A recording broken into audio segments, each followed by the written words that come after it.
An 8-year-old poor girl sang to a sad stranger on the subway. She didn't know he was a millionaire who had just lost his daughter. Before anything else, if this video finds you well, wherever you are, let me know how it made you feel. At the end, the Chicago winter had never felt so cold to Jackson Reed. Not the biting wind that whipped between the skyscrapers, nor the flurries of snow that dusted his expensive wool coat. No, this was a different kind of cold. One that had settled deep in his chest the moment he'd laid his daughter's framed photo against her headstone. Jackson sat alone on the subway, his tall frame hunched forward, elbows resting on his knees, as silent tears tracked down his face. All around him, the evening commuters of Chicago moved in their own worlds, typing on phones, listening to music, chatting with companions. But Jackson might as well have been invisible. Or perhaps they simply knew to give a grieving man his space. 1 month. That's how long it had been since the accident that took Sophie from him. 1 month of waking up expecting to hear her laughter, echoing through their penthouse only to be met with suffocating silence. 1 month of board meetings and conference calls he couldn't remember attending, of condolence cards he couldn't bear to read. His phone buzzed relentlessly in his pocket. Calls from his executive assistant, from business partners, from his sister, Claire. All wanting pieces of him he simply didn't have to give anymore. He pulled out his phone, not to answer the calls but to look at the wallpaper. Sophie on her last birthday, blowing out candles, her golden curls catching the light. Her smile bright enough to illuminate the entire room. Just 6 years old, too young to understand mortality, too innocent to deserve its cold touch.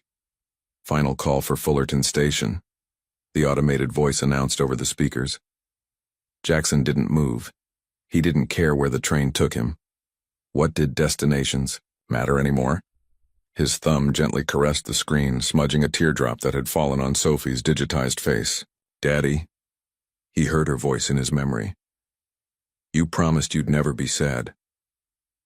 A promise he'd made when she'd found him crying on the anniversary of her mother's death, a wife lost in childbirth, a tragedy that had made Sophie both his greatest joy and a living reminder of his deepest loss. Until now, when she became just loss. The subway doors opened and closed at each station, passengers flowing in and out like tide, while Jackson remained, an island of grief in an ocean of moving life. The CEO of Reed Enterprises, worth billions, on paper now bankrupt in spirit. The train lurched to another stop. Jackson barely registered the commotion as 2 small figures entered the car, their voices hushed but urgent. We have to ask someone," one tiny voice whispered. "But Lily, Mommy said never talk to strangers," came the identical response. Jackson looked up through blurred vision to see 2 little girls, no more than 5 years old, clutching each other's hands. They were mirror images, same golden blonde, hair in messy ponytails, same bright blue eyes wide with uncertainty, same worn pink coats that had seen better days. His heart constricted painfully. They were Sophie's age when... No, they were younger than Sophie. Their small faces were smudged, with dirt, their shoes scuffed and too thin for the winter weather. One of them, Lily or he couldn't tell which, clutched a tattered teddy bear missing one eye. The girls scanned the subway car with solemn determination, then their gazes locked on him. Something in his broken expression must have called to them because they approached with tentative steps. "Excuse me, mister?" The one with the teddy bear spoke, her voice small but clear. "Could you help us? We're lost and we need to find our mommy." Jackson blinked, quickly wiping away his tears with the back of his hand. He straightened, instinct taking over despite his grief.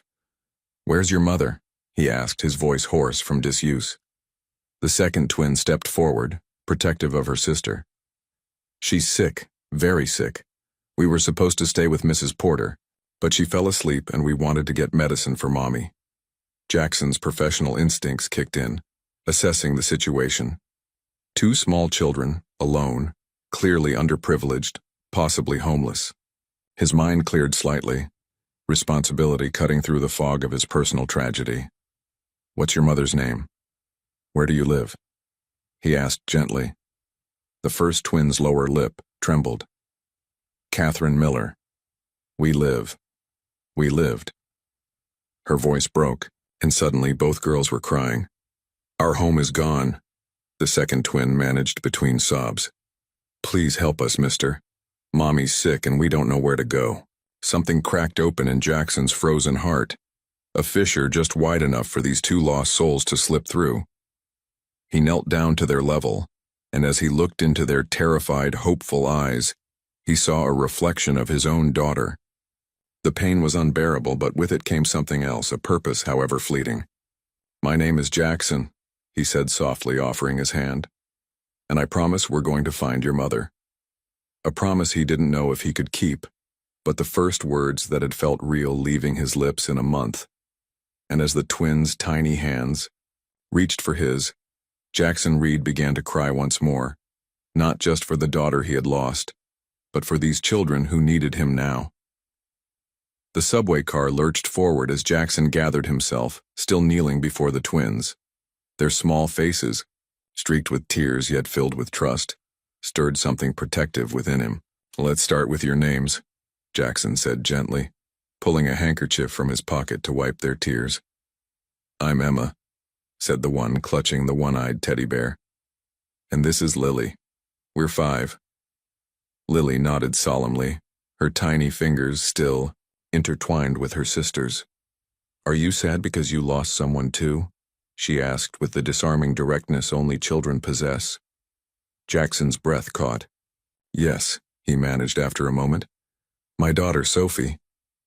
Where did she go? Emma asked, hugging her teddy tighter.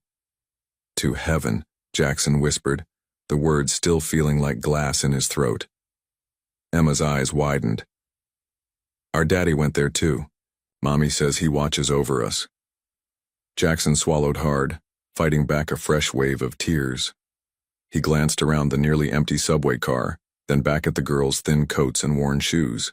Decision made, he stood and offered his hands to them. Let's find your mother. Do you remember where you were staying before you got on the train? The twins exchanged uncertain glances. The shelter on Madison Street, Lily finally said. But Mommy got too sick and they said we couldn't stay anymore. Jackson's jaw tightened at the thought of a sick woman and her daughters being turned away. He checked his watch. Nearly 8 p.m. The temperature outside was dropping rapidly. When did you last eat? He asked, noticing how their small shoulders seemed to bend under invisible weight. Emma's stomach growled in response, and she blushed. Yesterday, maybe. Jackson guided them off at the next stop, his mind racing through options. The CEO in him, the part he'd neglected since Sophie's death, began strategizing. First, food, then shelter, then find Catherine Miller. At a small diner near the station, he watched as the twins devoured grilled cheese sandwiches and hot chocolate, their initial wariness melting away with each bite.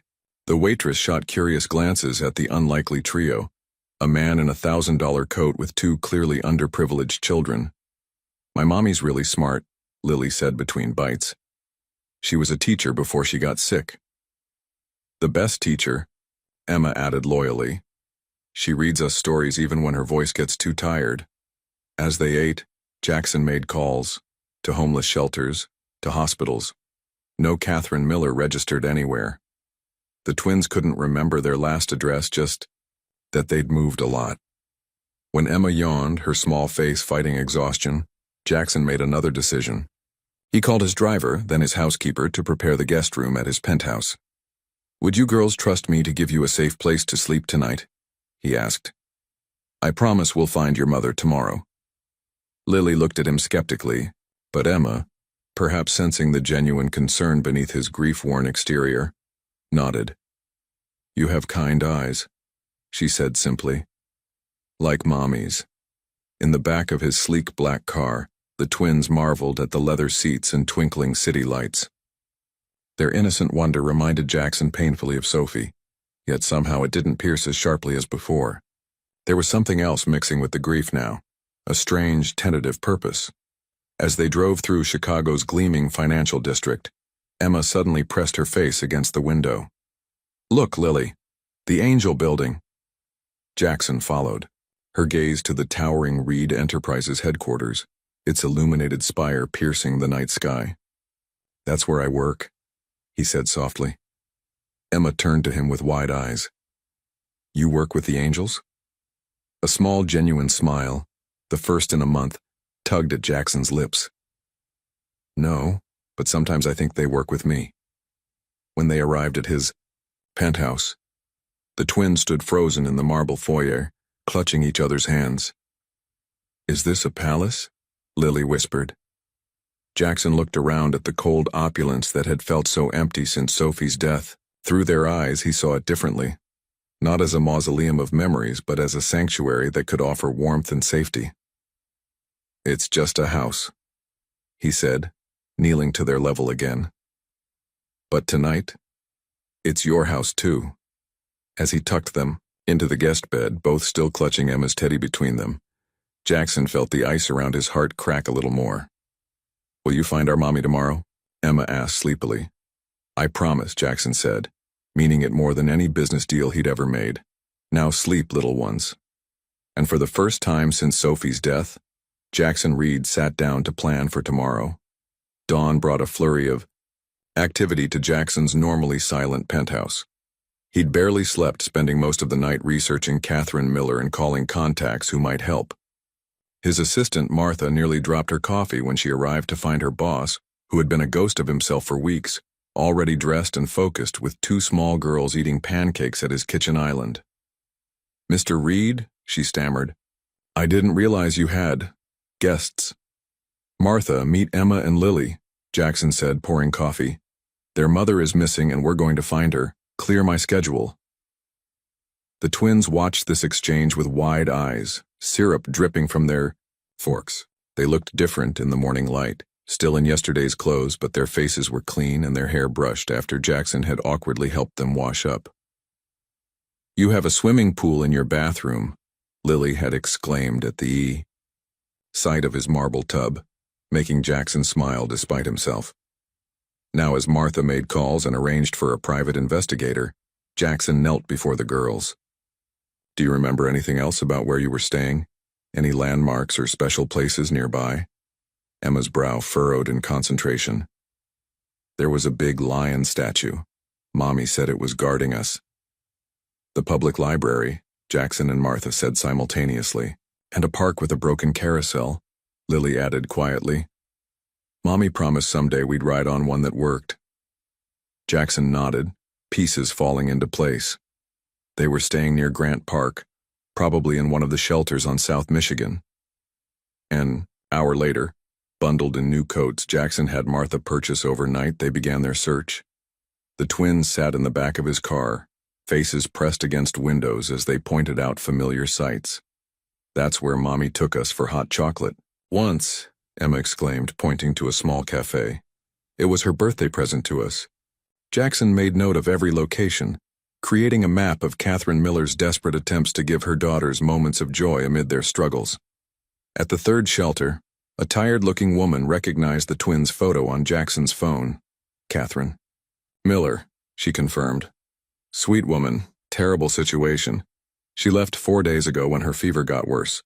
We recommended Mercy Hospital, but we were at capacity and couldn't hold her spot. Jackson's chest tightened. 4 days? These children have been alone for 4 days? The woman shook her head. She had a neighbor watching them, elderly lady, in the apartment building they were staying in before eviction. Mrs. Porter, Lily whispered. She fell asleep. 3 hospitals later, they found her. Catherine Miller had been admitted to County General 4 days ago with pneumonia and severe dehydration. No identification, no insurance, listed as Jane Doe until she became coherent enough to give her name yesterday. She's been asking about her daughters, the nurse told Jackson. We contacted social services, but they're here, Jackson said firmly. They're with me. The nurse eyed him suspiciously. And you are? Jackson hesitated. A friend, he finally said. When the twins saw their mother, pale and thin against the hospital sheets, an IV in her arm, they broke from Jackson's gentle hold and rushed to her bedside. Mommy, they cried in unison. Catherine's eyes flew open, filling instantly with tears. My babies, she whispered, arms weakly reaching for them. How did you? Then she saw Jackson standing awkwardly in the doorway, still in his expensive coat, looking so out of place in the stark hospital room. Who are you? She asked, instinctively pulling her daughters closer. Before Jackson could answer, Emma piped up. He's our friend. He gave us pancakes and found you when we got lost. Catherine's eyes, the same bright blue as her daughter's, narrowed with suspicion and fear. Jackson recognized it immediately, the fierce protectiveness of a parent. Jackson? Reed, he said simply, staying by the door to give her space. Your daughters found me on the subway last night. They were very brave. Catherine looked horrified. You ran away from Mrs. Porter? She asked the twins. You could have been... Her voice broke, tears streaming down her face. They were trying to find medicine for you, Jackson said softly. They're remarkable children. Catherine studied him, for a long moment, her gaze taking in his tailored suit, his expensive watch, everything that screamed wealth and privilege. Everything she clearly lacked. Thank you for helping them, she said finally, her voice formal despite her condition. I can never repay you, but... No repayment necessary, Jackson interrupted, an unexpected lump forming in his throat as he watched Emma gently stroke her mother's hair. They helped me too. And as Catherine's questioning gaze met his, Jackson Reed, billionaire CEO, grieving father, felt something shift inside him, something that felt strangely like hope. The hospital room was quiet except for the steady beep of monitors and the soft chatter of the twins, who were coloring with supplies Jackson had purchased from the gift shop. Catherine watched him from her bed, a puzzle she couldn't quite solve. Why are you still here? She finally asked when the girls were distracted. 3 days had passed since Jackson had found her, and he'd returned each day, bringing clothes. For the twins, decent food to replace the hospital meals, and even a tablet loaded with educational games. Jackson looked up from his phone where he'd been answering emails. I told the girls I'd stay until you were better. But you don't know us, Catherine insisted, her voice low to avoid the twins' hearing. People like you don't just. She trailed off, exhaustion evident in the dark circles beneath her eyes. People like me, Jackson echoed. Catherine gestured weakly at his custom suit, his Italian shoes. Rich people. You've done your good deed. Rescued the homeless family. What more do you want? The question hung between them, and Jackson found himself without an easy answer. What did he want? He hadn't thought beyond finding Catherine, hadn't considered what would happen after. Your daughters remind me of someone, he said finally, avoiding her piercing gaze. Understanding dawned in Catherine's eyes. You lost someone. Jackson nodded, the familiar ache spreading through his chest. My daughter, Sophie. She was 6. I'm sorry, Catherine whispered, and despite her suspicion, the sympathy in her voice was genuine. When? A month ago. Car accident. The twins looked up at the change in his tone, their young faces concerned. Emma slipped from her chair and approached Jackson, placing her small hand on his. Are you sad about Sophie again? She asked. Catherine watched, astonished, as her normally shy daughter comforted this virtual stranger. Even more surprising was the way Jackson gently squeezed Emma's hand. A little, he admitted. But it helps being here with you and Lily. The doctor interrupted them, clipboard in hand. Good news, Ms. Miller. Your lungs are clearing up nicely. We should be able to discharge you tomorrow. Rather than relief, panic flashed across Catherine's face. Tomorrow? But I haven't found a place yet. The shelter is full. The doctor finished sympathetically. I know.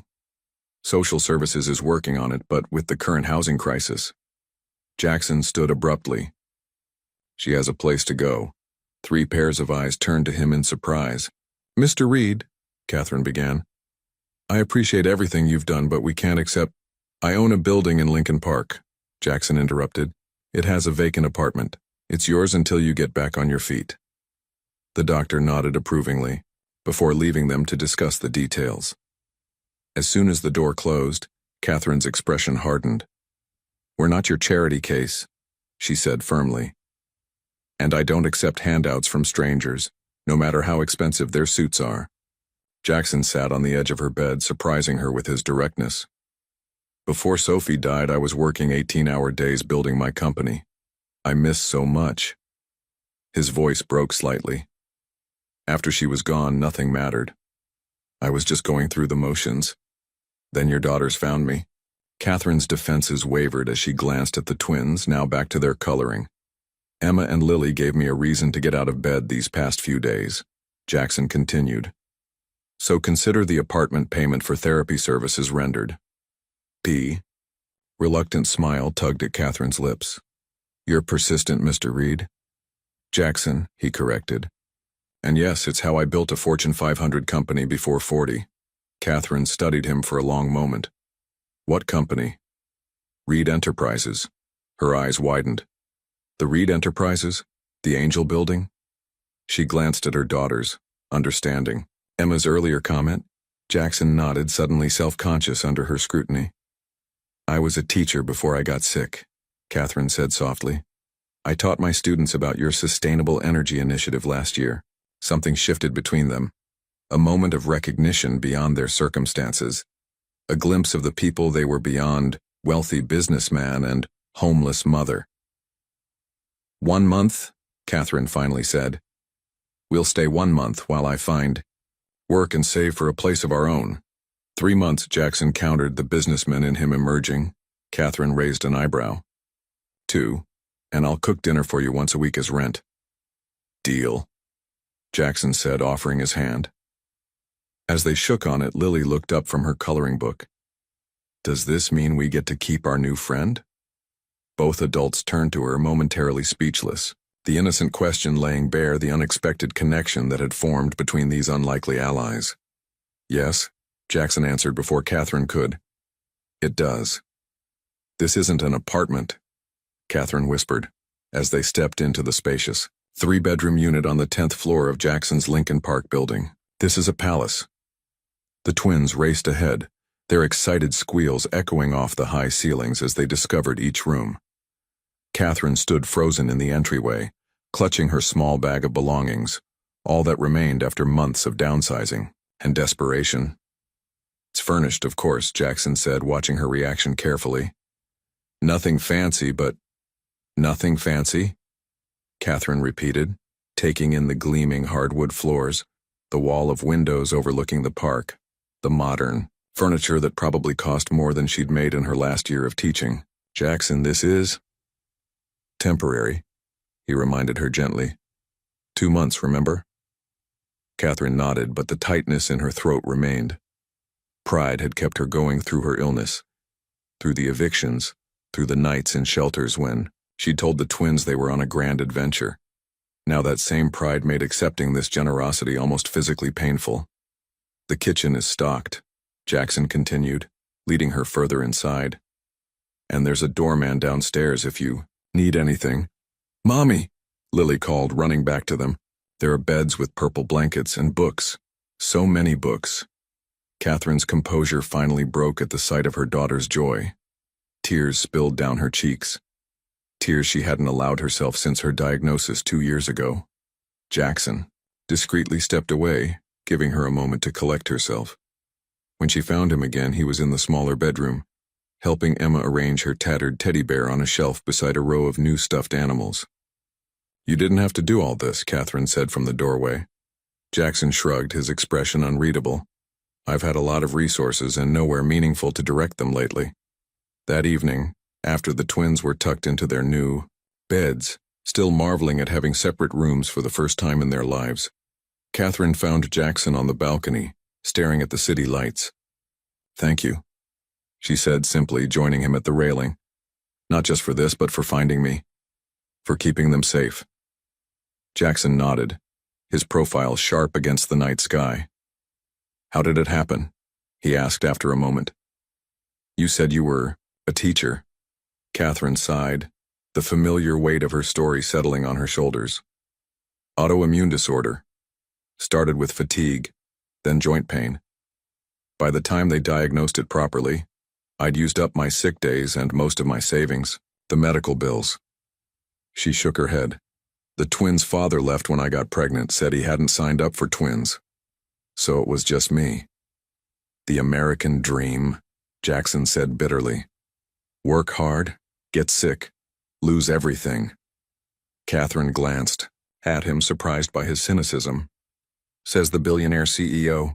A system that allows me to have more money than I could spend in 10 lifetimes while a teacher and her children end up homeless is broken. Jackson said flatly. I've known that for years, but it was abstract. Numbers on spreadsheets. Charity. Gallus. Not real people with names and faces and teddy bears with missing eyes. Catherine studied him, seeing beyond the wealthy exterior to the man beneath. A father grieving his child, a person seeking meaning after loss. Tell me about Sophie, she said softly. Jackson's hands tightened on the railing. She was everything. Smart, funny, kind. Her mother died giving birth to her, so it was just us. I built the company for her future, but I missed so much of her present. His voice caught. The day of the accident, I was supposed to pick her up from school, but I sent my driver instead. Board meeting. It wasn't your fault, Catherine said automatically, wasn't it? Jackson turned to her, his eyes reflecting city lights and unshed tears. I traded time with her for time making money she'll never spend. The rawness of his guilt silenced Catherine. She judged him for his wealth, his privilege, never considering the cost at which it might have come. My daughters adore you, she said finally.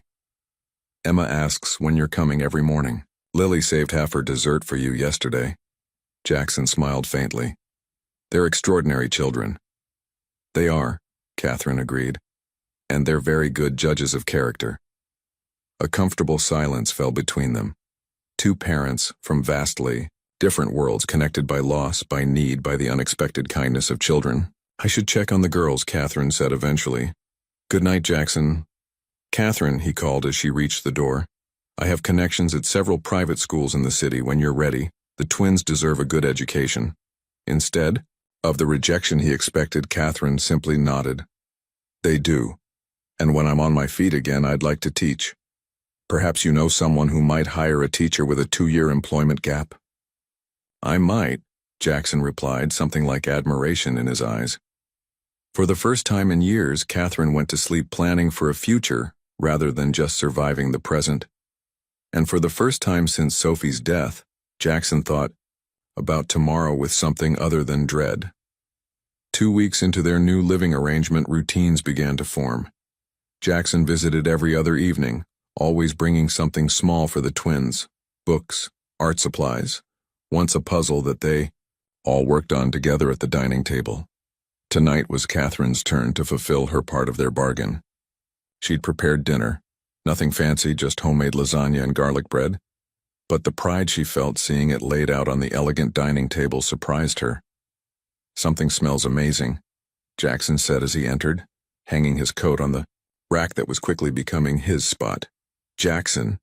The twins raced from their room, Emma clutching a drawing while Lily carried a small clay figurine. Look what we made at school.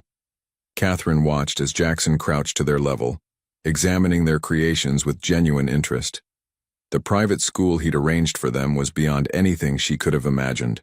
Small classes, caring teachers, art and music programs. The twins were thriving, making friends, coming home with stories instead of hunger. These are wonderful, Jackson praised, his smile reaching his eyes, something that happened more frequently now. True artists in the making. At dinner, the twins dominated the conversation, their chatter filling the apartment with life. Catherine noticed how Jackson watched them, sometimes with joy, sometimes with a shadow of pain that she recognized as memories of Sophie. Girls, why don't you go get ready for bed? Catherine suggested when they'd finished eating. Jackson and I will be in to say goodnight soon. When they were alone, Jackson helped clear the table, his expensive watch and tailored shirt looking strangely at home in this domestic scene. Thank you for dinner, he said. It's been a long time since I've had a home-cooked meal. Surely you have a chef or something, Catherine replied, loading the dishwasher. Jackson shook his head. I did. After Sophie, I let most of the household staff go. Couldn't stand the emptiness they tried to fill with their efficiency. Catherine studied him as he dried a plate. You're different from what I expected.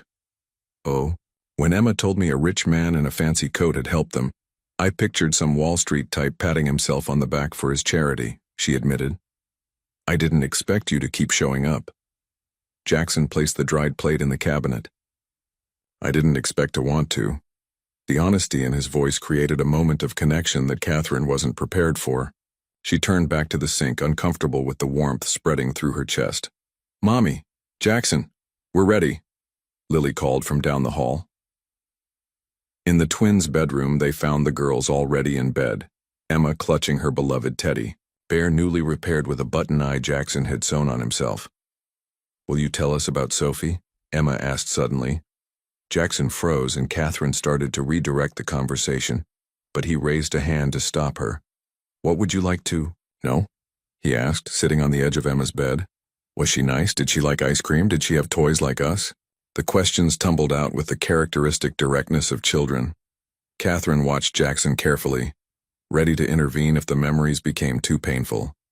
But instead of retreating, he smiled sadly. She was very nice. She loved strawberry, ice cream, and yes, she had many toys. He paused, then reached for his wallet and removed a small photo. This was Sophie. The twins leaned forward to see the smiling blonde girl with her father's eyes and a missing front tooth. She looks like a good friend, Lily said solemnly. The best, Jackson agreed, his voice thick. Is she why you were crying on the train? Emma asked. Jackson nodded. I miss her very much. Emma reached for his hand. You can share us, she said, simply. Right, Mommy. Catherine felt her throat tighten at her daughter's innocent generosity. Time for sleep now, girls, she said softly, leaning down to kiss each forehead. In the hallway, Jackson stood silent, the photo still in his hand. I'm sorry, Catherine began. They don't understand. No, Jackson interrupted. They understand. Perfectly. He carefully returned the photo to his wallet. Out of the mouths of babes, right? Catherine touched his arm gently. Stay for coffee? Something vulnerable and hopeful flickered in Jackson's eyes, a look that made Catherine both terrified and exhilarated. I'd like that, he said. As they walked back to the kitchen, Catherine realized that the line between benefactor and friend had begun to blur, creating something new and undefined between them. Something as fragile and precious as the trust in her daughter's eyes when they looked at Jackson Reed. Catherine's phone call with her doctor ended just as Jackson arrived for their now regular Friday dinner. One look at her face told him something was wrong. Girls, why don't you show me your new science project? He suggested, giving Catherine a moment to compose herself. Emma and Lily eagerly led him to their room, chattering about volcanoes and baking soda. When Catherine joined them 15 minutes later, her smile was back in place, but Jackson could see the strain behind it. Throughout dinner, she maintained the facade, laughing at the twins' jokes and asking Jackson about his day. Only when the girls were engrossed in their dessert did he lean close and whisper, "What happened?" Catherine shook her head slightly. Later, after the twins were asleep, they sat on the balcony, the April night unusually warm. Catherine stared at her tea, the steam rising between them like the words she couldn't bring herself to say. My test results came back, she finally said. The treatment isn't working as well as they hoped. They want to try something more aggressive. Jackson set down his coffee. What does that mean? More hospital stays, stronger side effects. She looked up, her eyes shining with unshed tears. Higher costs. Catherine, money isn't. Don't, she interrupted. Please don't say it isn't an issue. You've already done too much. Jackson leaned forward. You can't put a price on what you and the girls have given me these past weeks. Friendship isn't a transaction, Jackson, Catherine said, her voice harder than he'd ever heard it. And I won't have my daughters thinking their company is something to be traded for security. The words stung, but Jackson recognized the fear beneath them. That's not what I meant, I just want to help. I know, Catherine sighed. But I need to handle this myself. For my own dignity, if nothing else. Jackson respected her too much to argue, but the businessman in him was already formulating a plan. The next morning, Catherine was surprised to find Martha waiting in the lobby when she returned from dropping the twins at school. "Ms. Miller," Jackson's assistant greeted her. "Mr. Reed asked me to deliver this." She handed Catherine an envelope. He also mentioned that Reed Enterprises is looking for an education consultant for our STEM outreach program. The position includes full benefits and flexible hours. If you're interested, I have the details. Catherine stared at the envelope, then at Martha's carefully neutral expression. "He's offering me a job?" "The position exists, Ms. Miller, and based on your background, you're qualified." Martha's professional demeanor softened slightly. "For what it's worth, he was up all night researching how to create a position that would actually utilize your skills rather than just be charity." Inside the apartment, Catherine opened the envelope to find information about a clinical trial for her condition at Chicago Memorial, one of the best hospitals in the country. A handwritten note from Jackson read simply, "This isn't charity, it's investment in my friend's future." Before she could process this, her phone rang with an unknown number. "Ms. Miller? This is Principal Davis from Lakeside Academy. I'm calling about Lily." Catherine's heart dropped. "Is she all right?" "Physically, yes. But there's been an incident. We need you to come in right away." At the school, Catherine found Lily sitting outside the principal's office, tears streaking her face. Emma sat beside her, holding her twin's hand. "What happened?" Catherine asked, kneeling before them. "Tyler said we were charity cases," Lily whispered.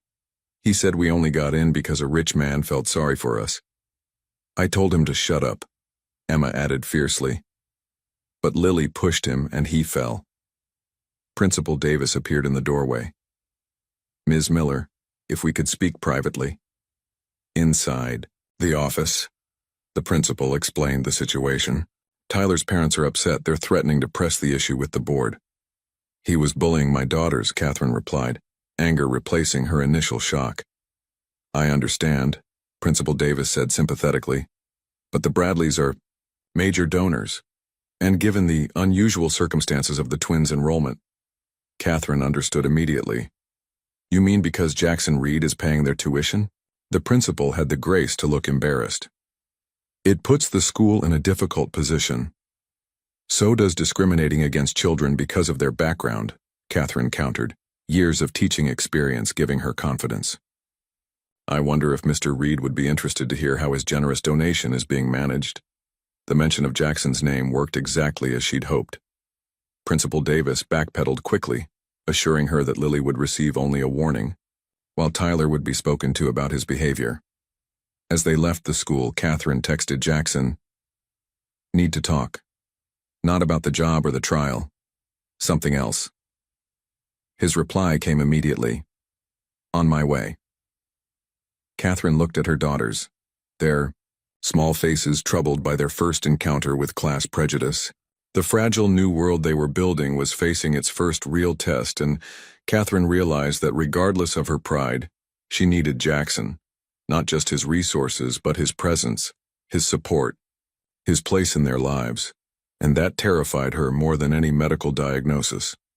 Jackson arrived at the apartment to find Catherine pacing the living room while the twins built a fort from couch cushions, their usual remedy for tough days. "What happened?" he asked, immediately concerned by the tension in Catherine's shoulders. She led him to the kitchen out of the girl's earshot and told him about the incident at school. With each word, Jackson's expression darkened. "I'll have a word with Bradley," he said when she finished.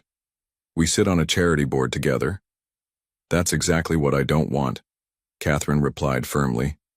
"The girls need to learn to handle these situations, not have them magically fixed by their—" She hesitated, searching for the right word. "Friend?" Jackson offered. "Friend," Catherine agreed with a small smile. "Though the principal did back down pretty quickly when I mentioned your name," Jackson laughed. "The Reed effect, my sister calls it my superpower." "Speaking of which," Catherine said, pulling the envelope from her pocket, This job offer, is it real? Entirely, Jackson assured her. Martha helped structure it, but we genuinely need someone with classroom experience to evaluate our education initiatives. The company donates millions to STEM programs, but we've never had an actual teacher assess their effectiveness. Catherine studied his face, looking for signs of deception or pity. And the clinical trial? I made one phone call, Jackson admitted. Just to get you on the list for consideration. The rest is up to your doctors and the trial coordinators. For a moment, Catherine was silent, weighing her pride against practicality. Finally, she nodded. I'll interview for the job and talk to my doctor about the trial. Relief washed over Jackson's face. Thank you for letting me help. Their moment was interrupted by a crash from the living room, followed by Emma's cry. They rushed in to find her clutching her arm. The fort collapsed around her. I fell, she sobbed as Catherine knelt beside her. The trip to the emergency room was quick thanks to Jackson's influence, but Emma's diagnosis, a fractured wrist, cast a pall over the evening. As she sat in the treatment room, her small arm being set in a pink cast, she looked up at Jackson with tear-filled eyes. Will you sign it first? She asked. Jackson blinked back unexpected tears. It would be my honor. Later, with Emma asleep in her hospital bed for overnight observation, and Lily staying with Martha, Catherine and Jackson sat in the quiet waiting room, exhaustion etched in their faces. You were amazing with her, Catherine said softly.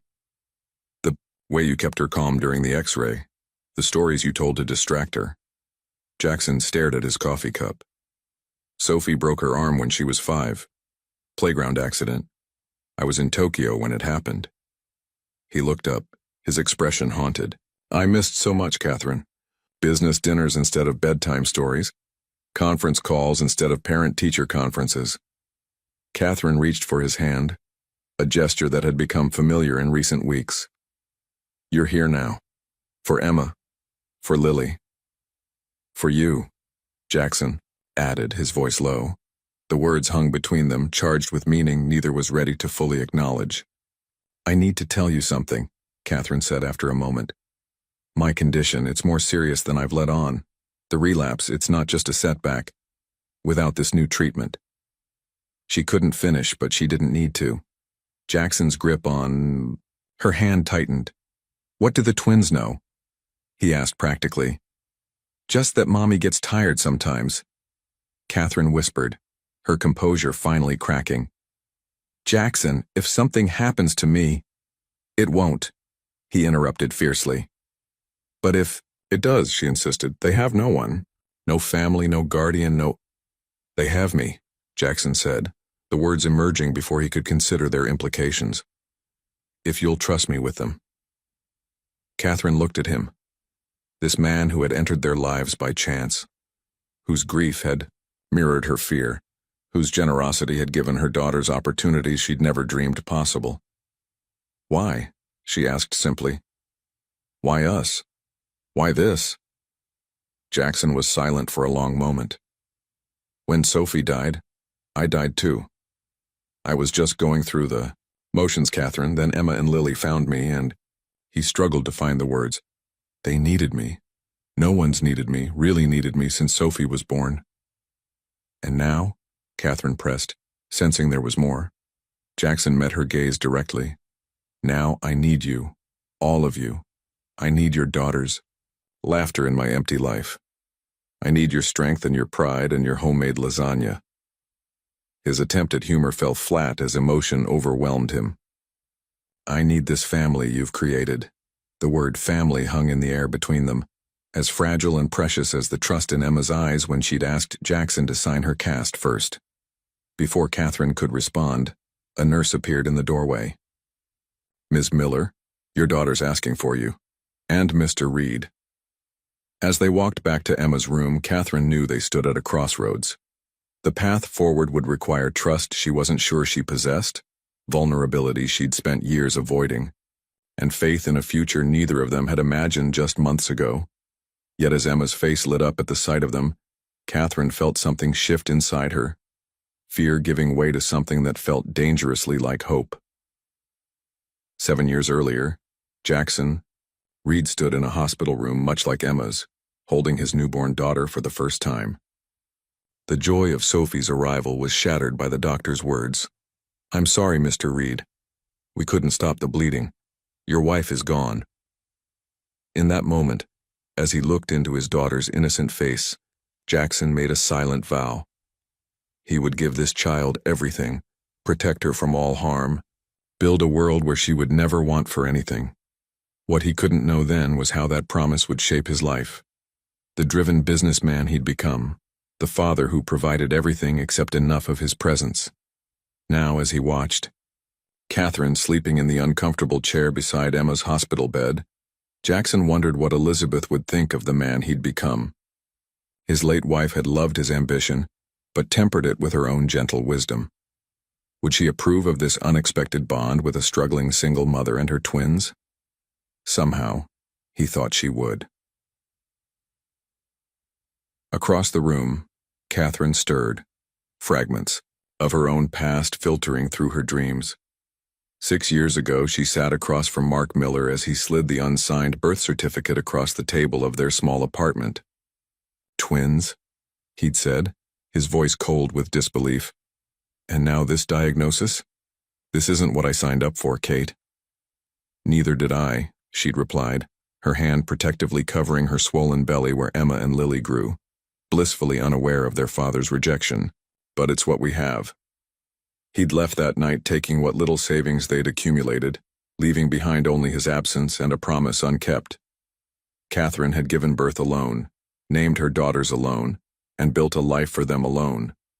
Until her body betrayed her and that carefully constructed world began to crumble. Now she opened her eyes to find Jackson watching her, his gaze thoughtful. "You were dreaming," he said softly, mindful of Emma still sleeping. Catherine straightened in the chair, wincing at her stiff muscles. "Just remembering." "Good memories?" "No," she admitted. "The day the twins' father left." Jackson's expression darkened. His loss. The simple conviction in those 2 words warmed Catherine in a way she hadn't expected. "My wife died giving birth to Sophie," Jackson said suddenly. "I never told you that." Catherine reached for his hand, a gesture that had become second nature in recent weeks. "I'm sorry. Elizabeth was the only person who ever really knew me," he continued. "After she died, I just focused on Sophie and the business, didn't let anyone else in. Until 2 little girls ambushed you on a subway," Catherine said with a small smile. Jackson's laugh was quiet but genuine. "They're persuasive." Something shifted between them in that moment, a recognition of shared loss, of paths neither had chosen but both had walked with dignity.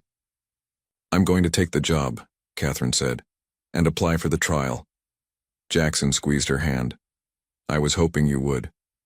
Not for the reasons you think," she clarified.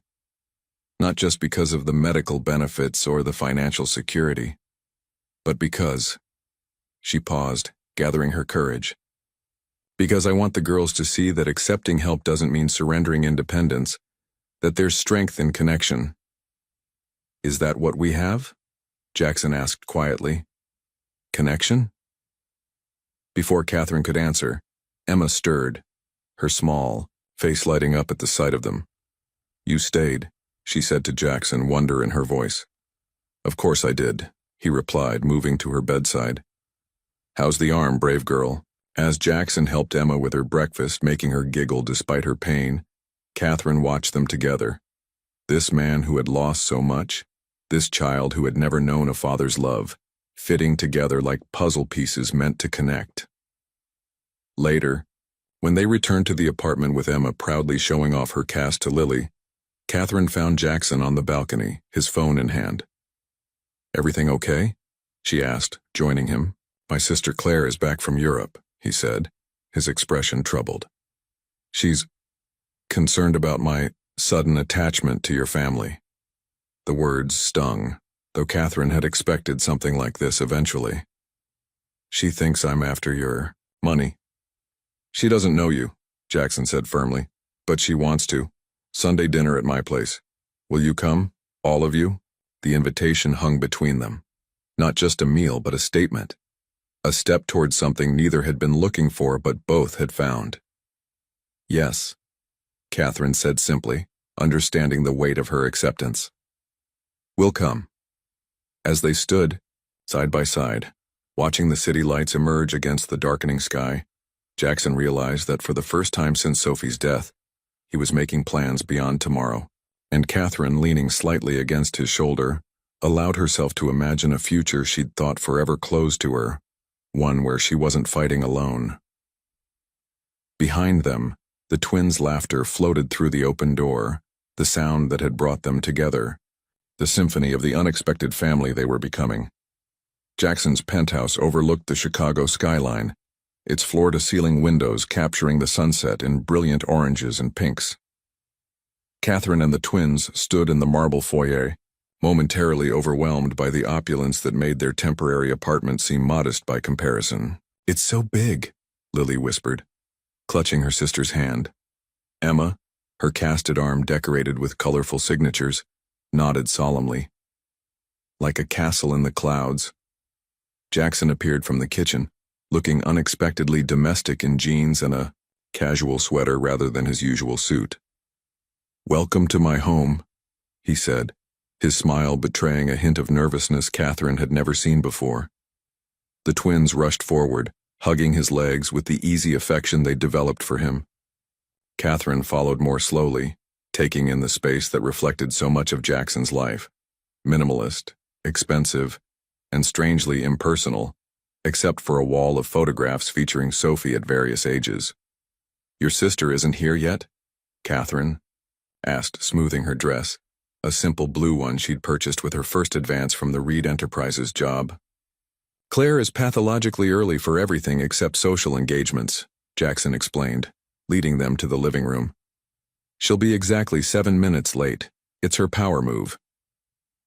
True to his prediction, the elevator chimed precisely 7 minutes after the invited time. Claire Reed swept into the penthouse like a cool breeze, tall, blonde, and immaculately styled in a way that made Catherine instantly aware of her department store dress and simple makeup. "Jackie," Claire air-kissed her brother's cheeks before turning her appraising gaze on Catherine and the twins. Jackson made the introductions, his hand instinctively finding the small of Catherine's back in a gesture of support that didn't escape his sister's notice. "So these are your subway saviors," Claire said, her tone light but her eyes sharp. "Jackson's told me so much about you." "All good things, I hope," Catherine replied, meeting the other woman's gaze steadily. Dinner began with polite conversation, Claire's, travels, Catherine's new position at Reed Enterprises, the twins' school adventures. The girls were on their best behavior, using the manners Catherine had drilled into them despite their years of hardship. "Emma, Lily," Claire said suddenly, "would you like to see pictures of Jackson when he was your age? I have an album in my purse." As the twins eagerly followed Claire to the couch, Jackson leaned close to Catherine. "I'm sorry, she's in full investigation mode." "It's okay," Catherine assured him. "She loves you. She's protecting you." Across the room, they could hear Claire questioning the twins.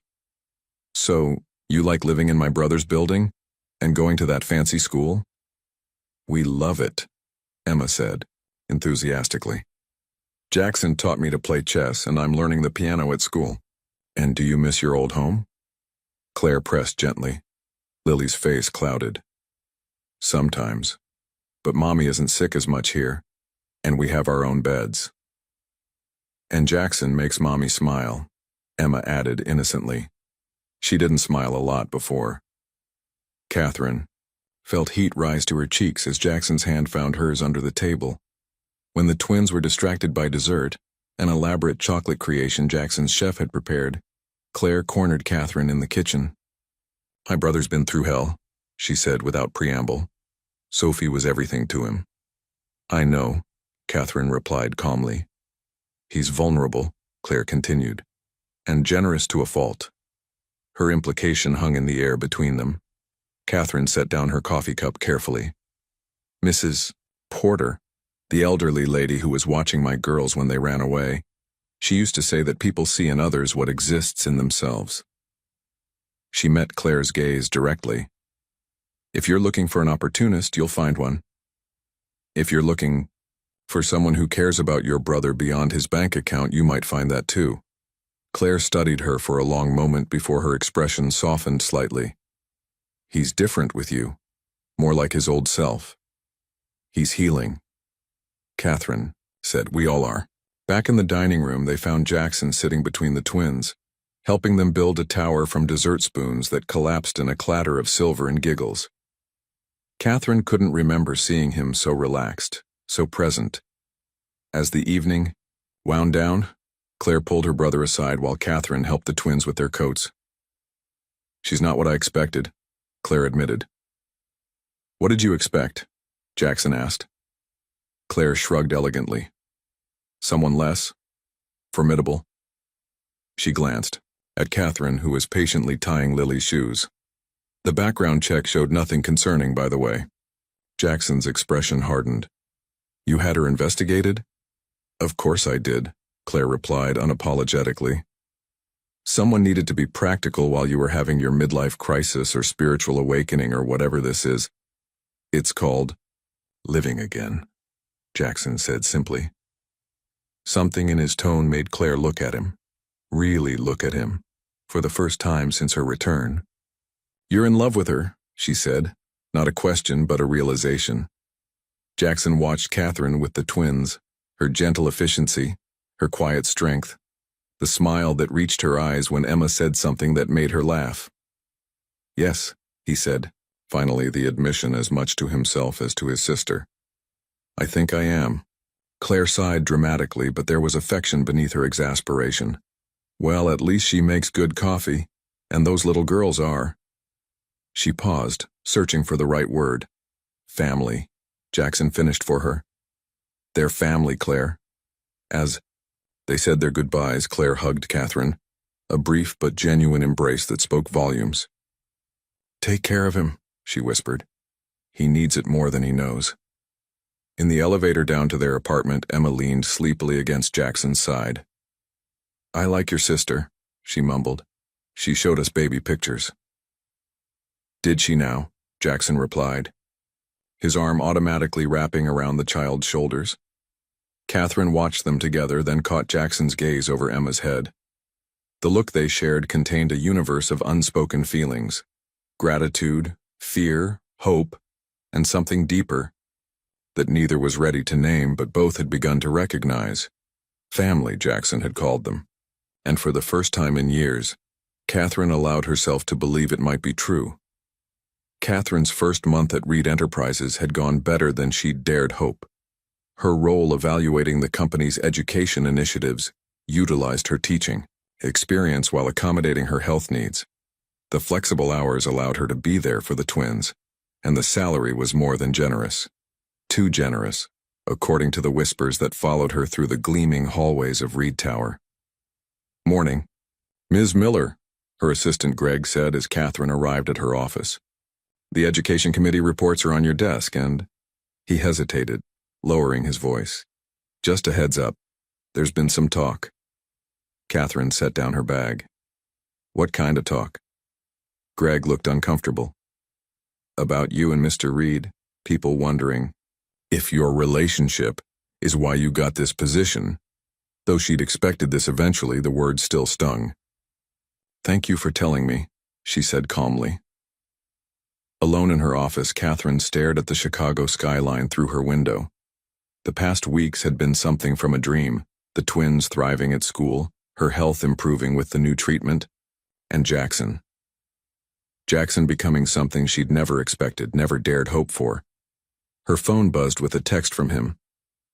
Dinner tonight? My place, just us.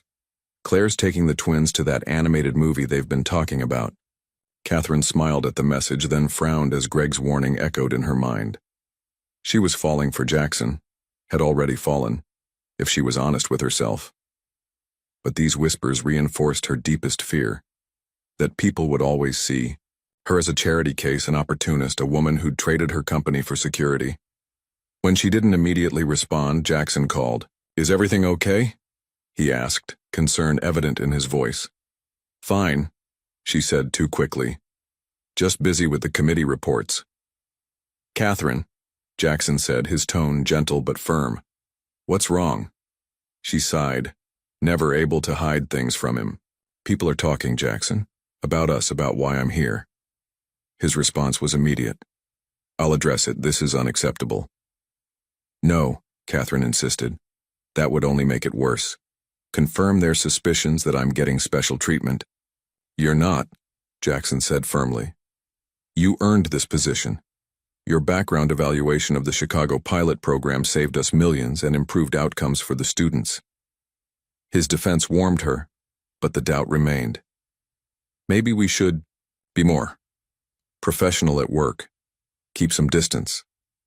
The silence on the other end spoke volumes. If that's what you want, Jackson finally said, his voice carefully neutral. It wasn't what she wanted, not at all. But Catherine couldn't shake the feeling that their relationship was built on shaky ground. Just for now, she said softly. Until I've established myself here. Jackson agreed, but the distance in his tone lasted through the rest of their brief conversation. That evening, instead of their planned dinner, Catherine found herself alone, in the apartment, the twins out with Claire replaying the conversation in her mind. Had she made a mistake?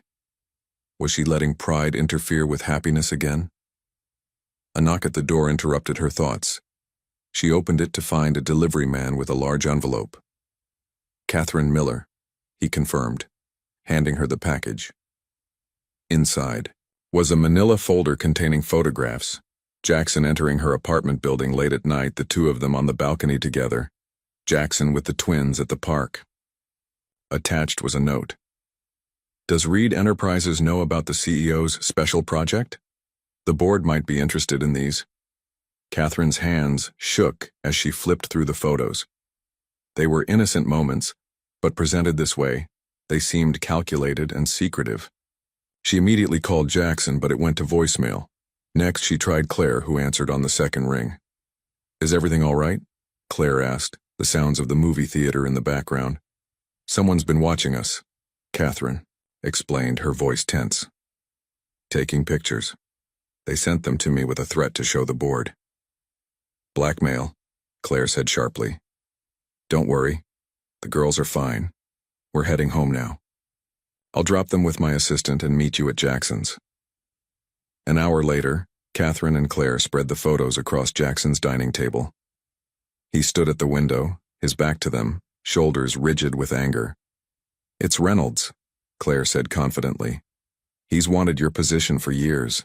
Or Bradley after the school incident with Lily, Catherine suggested. Jackson turned, his expression cold in a way Catherine had never seen. It doesn't matter who. What matters is that they're using you and the girls to get to me. What will you do? Catherine asked. Protect you, Jackson said simply. Whatever it takes. The intensity in his eyes both comforted and frightened Catherine. This was a side of Jackson she hadn't seen. The ruthless businessman who'd built an empire. Jackson, she said carefully, don't do anything that would harm the company. That's what they want. He crossed to her, taking her hands in his. I built Reed Enterprises from nothing. I can do it again if necessary. But you, Emma Lilly, you're irreplaceable. The declaration hung in the air between them, profound in its simplicity and implication. Claire cleared her throat. Well, I'll leave you two to your Romeo and Juliet moment. I've got some calls to make. She squeezed Catherine's shoulder as she passed. Don't worry, the Reeds protect their own. When they were alone, Jackson pulled Catherine into his arms. I'm sorry, he murmured into her hair.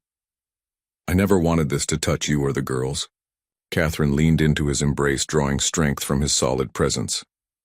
What happens now? Now, Jackson said, his voice resolute. We stop hiding. No more distance. No more separate dinners. Whoever is behind this wins if they drive us apart. Catherine nodded against his chest, but a seed of doubt had been planted. If their relationship could be wielded as a weapon against Jackson, was it worth the risk? As much as she wanted this, wanted him, she couldn't bear to be the cause of his downfall. And yet, as his arms tightened around her, She couldn't imagine walking away. The emergency board meeting of Reed Enterprises was called for 9 a.m. sharp. Jackson arrived early, Catherine at his side. They'd agreed on this united front despite her misgivings. "You don't have to do this," she whispered as they rode the elevator to the executive floor. Jackson took her hand firmly in his. "Yes, I do." The boardroom fell silent as they entered together. 12 pairs of eyes tracked their movement, expressions, ranging from curiosity to barely concealed hostility. Claire was already seated, her icy glare fixed on Thomas Reynolds, the chief operating officer who'd been with the company almost as long as Jackson. "Thank you all for coming," Jackson began. Without preamble, "I understand concerns have been raised about my personal relationship with Catherine Miller and its impact on company decisions." Catherine kept her expression neutral, despite the heat rising to her cheeks. Beneath the table, Jackson's hand found hers again. "So I'll be clear," he continued. "Yes, I am in a relationship with Ms. Miller. No, it did not influence her hiring, her qualifications did. And if anyone has issues with either of those facts, now is the time to speak." The silence that followed was deafening until Reynolds cleared his throat. "The board's concern, Jackson, is the appearance of impropriety. The company's reputation is built on results," Jackson interrupted, "which Ms. Miller has delivered. Her education initiative assessment saved us millions and improved outcomes for students." Reynolds smiled thinly. "No one questions her competence.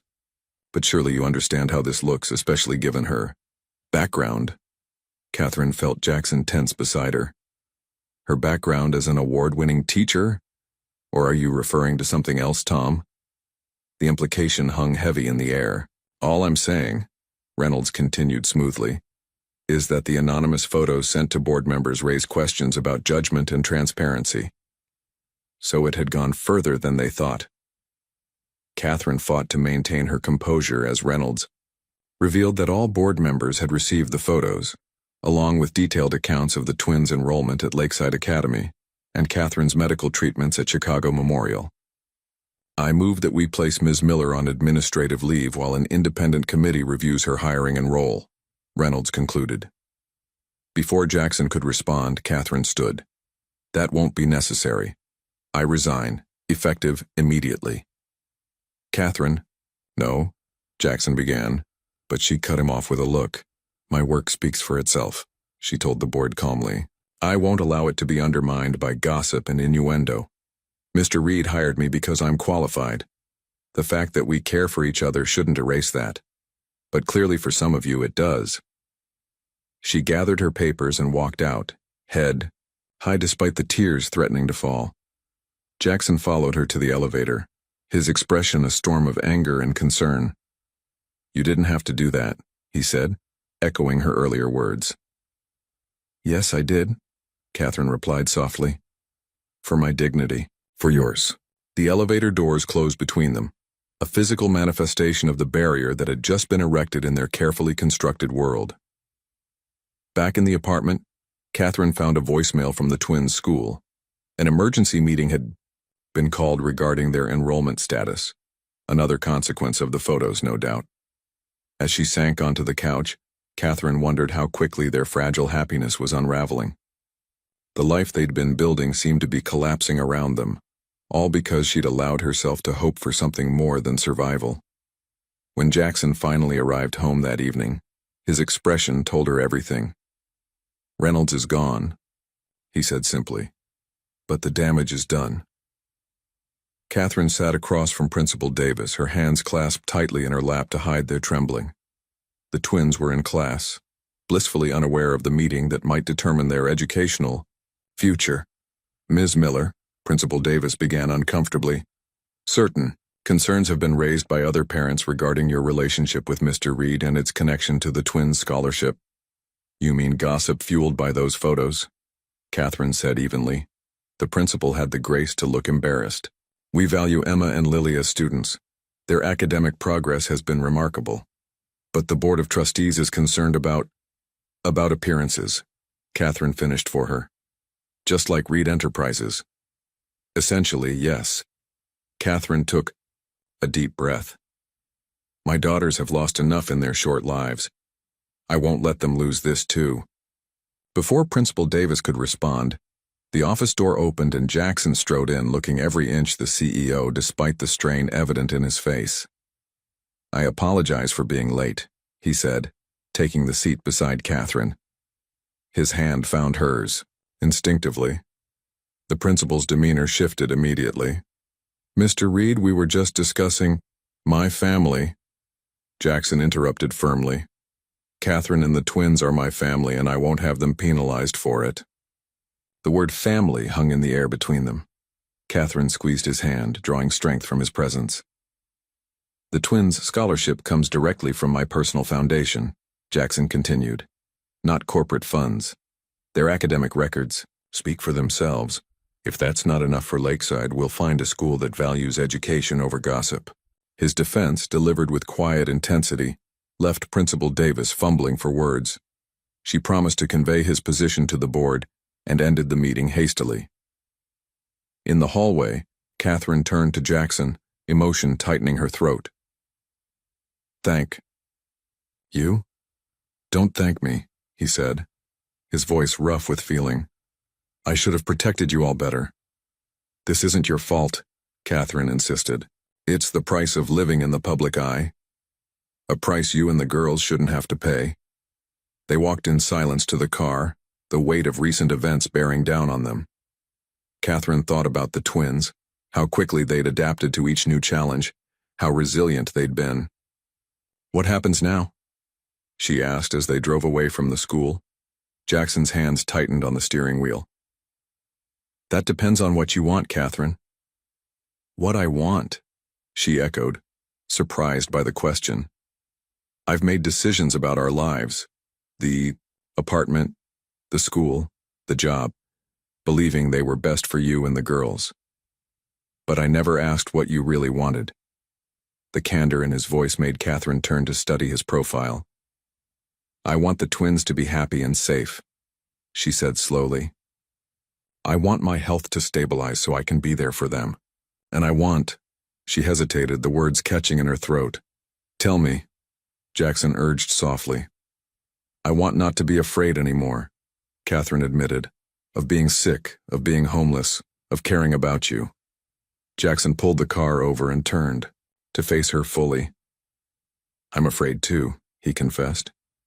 Afraid of losing you all like I lost Sophie. Afraid you'll see me only as a safety net, not as a man who... Who what? Catherine whispered. Who loves you? Jackson said simply. Who loves Emma and Lily?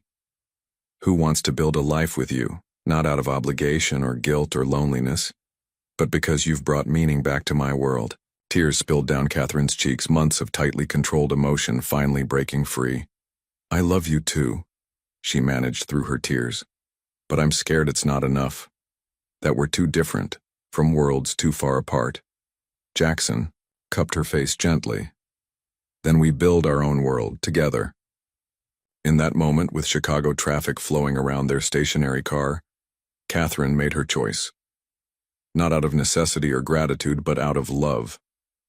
The kind that comes unexpectedly and changes everything. Together, she agreed. And when Jackson kissed her, it felt like coming home.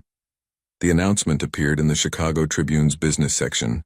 Reed Enterprises CEO steps back, names Claire Reed as acting chief executive. The accompanying article detailed Jackson's decision to focus on the Reed Foundation, particularly its education and family support initiatives. Sometimes life gives you a second chance at what matters most, Jackson was quoted saying. I'm taking mine. Catherine read the article over breakfast, the twins chattering beside her about their upcoming school play. You didn't tell me about this, she said when Jackson joined them, coffee in hand. He shrugged, a lightness to his movements that hadn't been there before. I wanted it to be official first. But the company, it's your life's work, Catherine said, still processing the implications. It was, Jackson corrected gently. Now it's just work. Important work, but not everything. He glanced meaningfully at the twins, then back to Catherine. Not anymore. 2 months had passed since their confrontation with the school and the board. 2 months of rebuilding and redefining their relationship on their own terms. Jackson had moved the twins to a progressive private school where their scholarship raised no eyebrows. Catherine's health had stabilized with the new treatment, allowing her to accept a part-time teaching position at the twins' school. And though they still maintained separate residences, Catherine's pride requiring this last vestige of independence, they functioned increasingly as a family unit. "I have something for you," Jackson said, sliding a small box across the table after the twins left for the school bus. Catherine opened it to find a delicate silver key. "What's this?" "The lake house," Jackson explained. "I thought we could go there this weekend, all of us." The Reed family lake house in Michigan was legendary, a sprawling estate where generations of Reeds had summered. Jackson hadn't visited since Sophie's death. "Are you sure?" Catherine asked, understanding the significance. Jackson nodded. "It's time to make new memories there." That weekend, as the twins explored the lakefront property with childish delight, Jackson led Catherine to a quiet spot overlooking the water. "I brought Sophie here every summer," he said, his voice soft with memory. "She loved the water, would spend all day swimming if I let her." Catherine slipped her hand into his. "Thank you for sharing this with us." "I want to share everything with you," Jackson replied, turning to face her fully. "My past, my present, my future." The weight of his words hung between them, heavy with implication. "Jackson," Catherine began, but he gently interrupted. "I'm not proposing. Not yet." His smile was tender.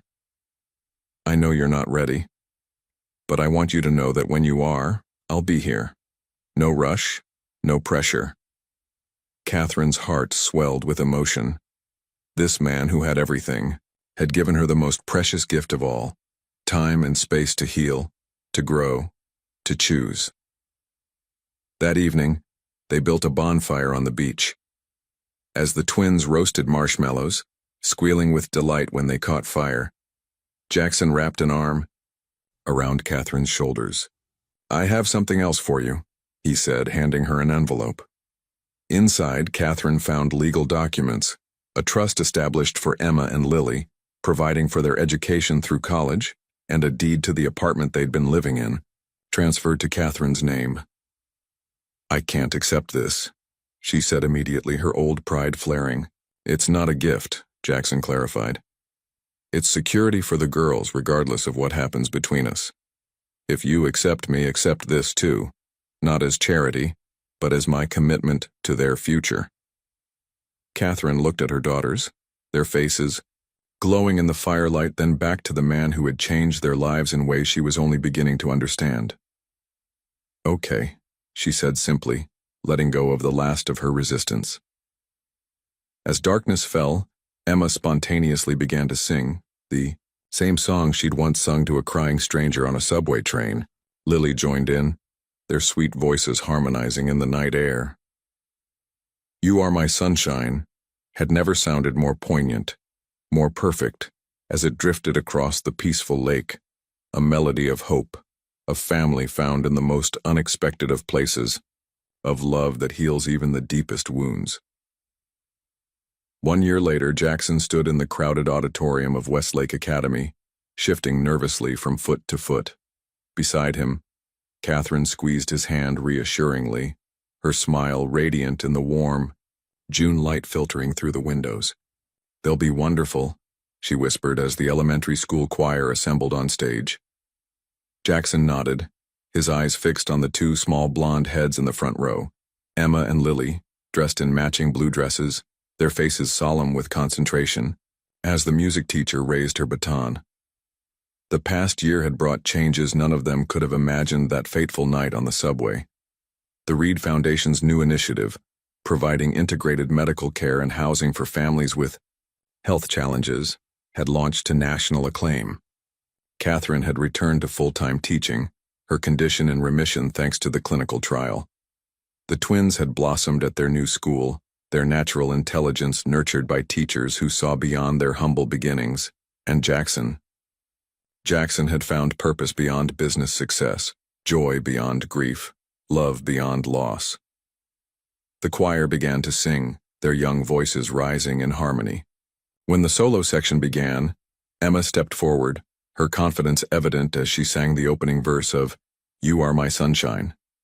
Lily joined for the chorus, the twins' voices blending perfectly. Tears pricked Jackson's eyes as he watched them shine. Catherine's head came to rest on his shoulder, her presence a steady comfort beside him. "They're amazing," he whispered. "They are," Catherine agreed.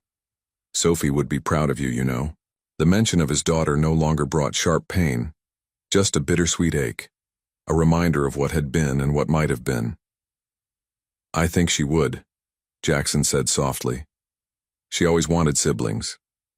After the performance, as proud parents milled around congratulating their children, Claire arrived with an armful of flowers for the twins. "Sorry I'm late," she said, embracing her brother. "Board meeting ran long." She handed Catherine a small box. "For you. Open it later." Catherine tucked it into her purse with a curious smile. Claire's initial skepticism had evolved into genuine affection over the months, the two women finding common ground in their love for Jackson and the twins. That evening, after a celebration dinner and tucking the excited twins into bed, Catherine and Jackson retreated to the balcony of what was now truly their home, a penthouse they'd selected together, decorated with children's artwork alongside elegant furnishings, a place that reflected their blended lives. "Claire's gift," Jackson reminded her as they settled into the comfortable chairs. Catherine opened the small box to find a vintage silver key on a delicate chain. "It was our grandmother's," Jackson explained, "given to each Reed bride for generations." He took her hand. "Claire's way of saying she's ready when we are." Catherine's eyes shimmered with emotion.